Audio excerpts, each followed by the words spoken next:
Teachings of Lord Caitanya by His Divine Grace, A.C. Bhaktivedanta Swami Prabhupāda. Chapter 24. Talks with Sārvabhauma Bhaṭṭācārya.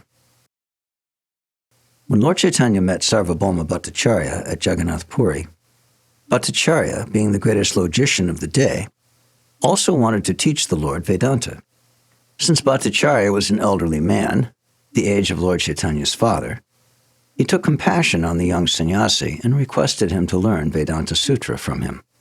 Otherwise, Bhaṭṭācārya maintained, it would be difficult for Lord Caitanya to continue as a sannyasi. When the Lord finally agreed, Bhaṭṭācārya began to teach him in the temple of Jagannath. Bhaṭṭācārya lectured on the Vedanta Sutra continuously for 7 days, and the Lord heard him without speaking a word.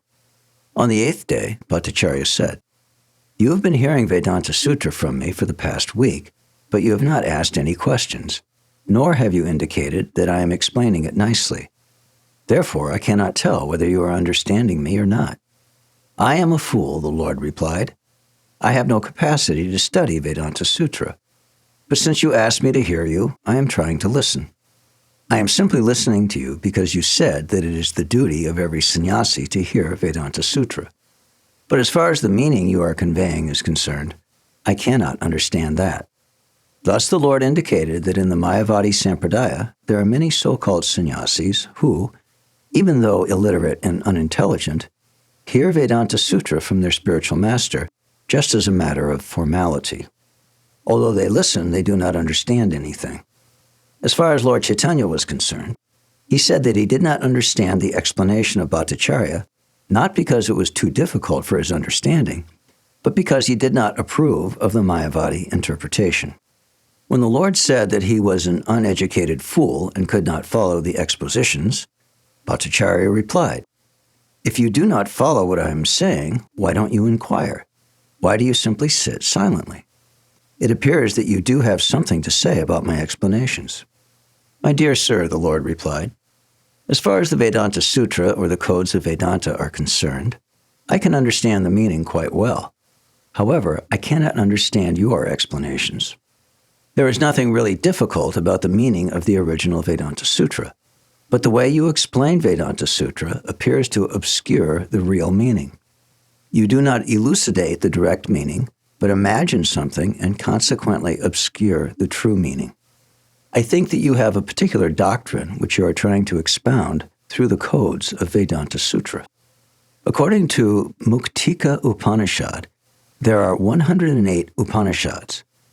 Among these are 1. Isha, 2. Kena, 3. Kata, 4. Prashna, 5. Mundaka, 6. Mandukya, 7. Titiri, 8. Aitareya, 9. Chandogya, 10. Brihad Aranyaka, 11. Brahma, 12. Kaivalya, 13. Javala, 14. Svetashva, 15. Hansa, 16. Aruni, 17. Garbha, 18. Narayan, etc. These 108 Upanishads contain all knowledge about the absolute truth.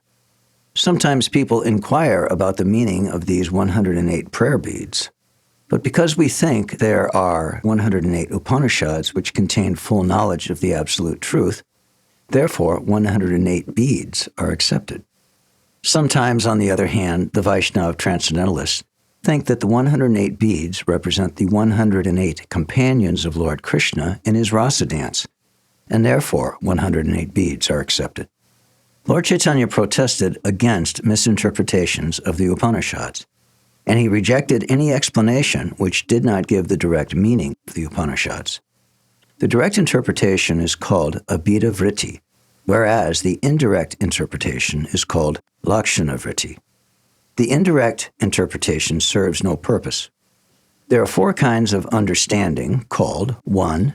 Direct understanding, or pratyaksha, 2. Hypothetical understanding, or anuman, 3. Historical understanding, or aitiya, and 4.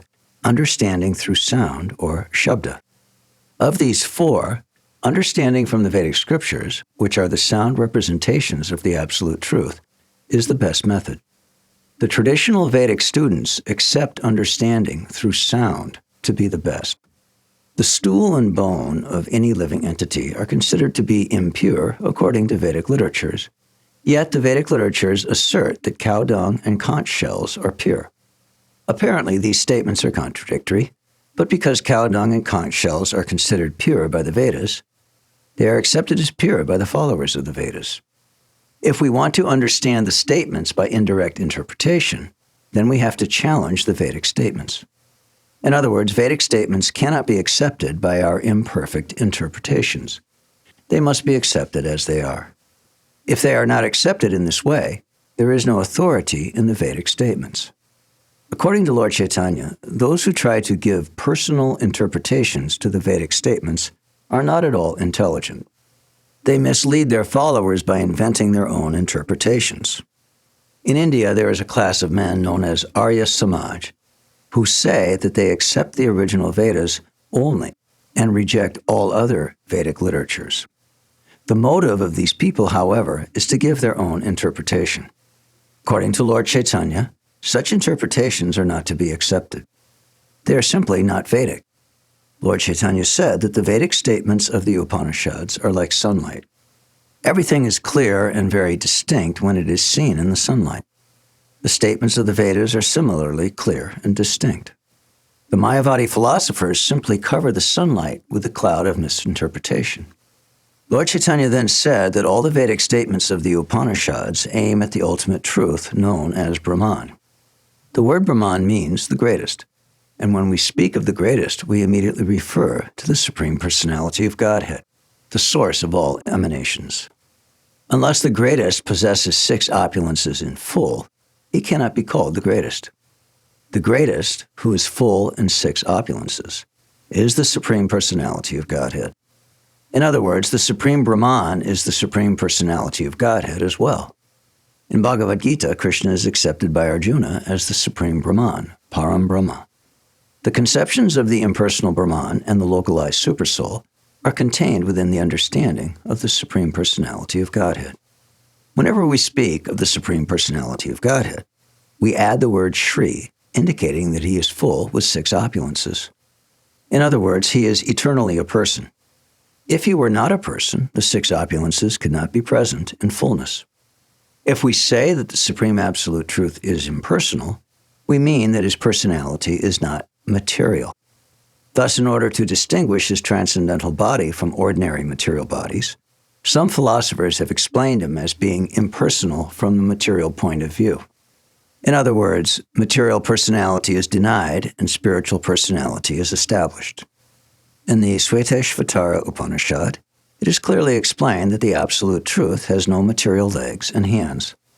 But in that scripture, it is indicated that he has spiritual hands by which he accepts everything offered to him.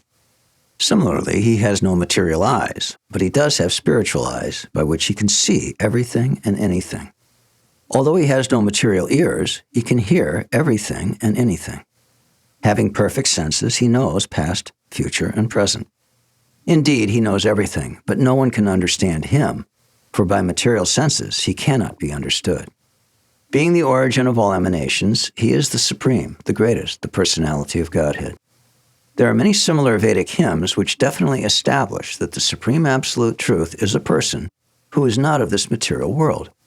For instance, in the Hayashirsha Pancharatra, it is explained that although in each and every Upanishad the Supreme Brahman is first viewed as impersonal, at the end, the personal form of the Supreme Lord is accepted. A similar verse occurs in Sri Ishopanishad. Hiranmayena patrena satyasya pihitam mukham tatvam pushana pavranu satyadharmaya trishtaye. O my Lord, sustainer of all that lives, your real face is covered by your dazzling effulgence. Please remove that covering and exhibit yourself to your pure devotee. This verse indicates that everyone should engage in devotional service to the Supreme Lord, who is the maintainer of this whole universe. Everyone is sustained by his mercy. Therefore, devotional service unto him constitutes the true religion. The Supreme Personality of Godhead is the eternal form of Satchit Ananda, and his effulgence is spread throughout the creation, just as sunshine is spread throughout the solar system. And just as the sun disk is covered by the glaring effulgence of the sunshine, The transcendental form of the Lord is covered by the glaring effulgence called Brahmajyoti. Indeed, in this verse it is clearly stated that the eternal, blissful, cognizant form of the Supreme Lord is to be found within the glaring effulgence of the Brahmajyoti, which emanates from the body of the Supreme Lord. Thus, the personal body of the Lord is the source of the Brahmajyoti, as confirmed in Bhagavad Gita. That the impersonal Brahman is dependent on the Supreme Personality is stated in the Hayashirsha Pancharatra and in every other Upanishad or Vedic scripture. Indeed, whenever there is talk of the impersonal Brahman in the beginning, the Supreme Personality is finally established at the end. Just as Ishopanishad indicates, the Supreme Absolute Truth is both impersonal and personal eternally, but his personal aspect is more important than the impersonal one. According to a mantra in Taittiriya Upanishad, Yatova imani bhutani jayante, this cosmic manifestation is but an emanation from the Supreme Absolute Truth, and it rests in the Supreme Absolute Truth. The Absolute Truth has been called the ablative, causative, and locative performer. Thus, as a performer, he is the Supreme Personality of Godhead, for these are symptoms of personality. As the ablative performer of this cosmic manifestation, all thinking, feeling, and willing come from him. Without thinking, feeling, and willing, there is no possibility of arrangement and design in the cosmic manifestation. Then again, he is causative, for he is the original designer of the cosmos. And he is locative, that is, everything is resting in his energy. These attributes are all clearly attributes of personality. In the Chandogya Upanishad, it is said that when the Supreme Personality of Godhead desires to become many, he turns over material nature. As also confirmed in Aitareya Upanishad, Sa Aikshata, the Lord glanced at material nature. The cosmic manifestation did not exist before his glance. Therefore, his glance is not materially contaminated. His seeing power existed before the material creation. Therefore, his body is not material. His thinking, feeling, and acting are all transcendental. In other words, it should be concluded that the mind by which the Lord thinks, feels, and wills is transcendental, and the eyes by which he glances over material nature are also transcendental. Since his transcendental body and all his senses existed before the material creation, the Lord also has a transcendental mind and transcendental thinking, feeling, and willing. This is the conclusion of all Vedic literature. The word Brahman is found everywhere throughout the Upanishads. In Srimad Bhagavatam, Brahman, Paramatma, and Bhagavan, the Supreme Personality of Godhead, are all taken together as the Absolute Truth. Brahman and Paramatma realization are considered stages toward the ultimate realization, which is realization of the Supreme Personality of Godhead. This is the real conclusion of all Vedic literatures. Thus, according to the evidences afforded by various Vedic scriptures, the Supreme Lord Krishna is accepted as the ultimate goal of Brahman realization. Bhagavad Gita also confirms that there is nothing superior to Krishna. Madhvacharya, one of the greatest acharyas in Brahma's disciplic succession, has stated in his explanation to the Vedanta Sutra that everything can be seen through the authorities of the scriptures. He quoted a verse from Skanda Purana in which it is stated that the Rig Veda, Samaveda, Atharva Veda, Mahabharata, Pancharatra, and the original Ramayana are actually Vedic evidence. The Puranas, which are accepted by the Vaishnavas, are also considered to be Vedic evidence. Indeed, whatever is contained in that literature should be taken without argument as the ultimate conclusion, and all these literatures proclaim Krishna to be the Supreme Personality of Godhead.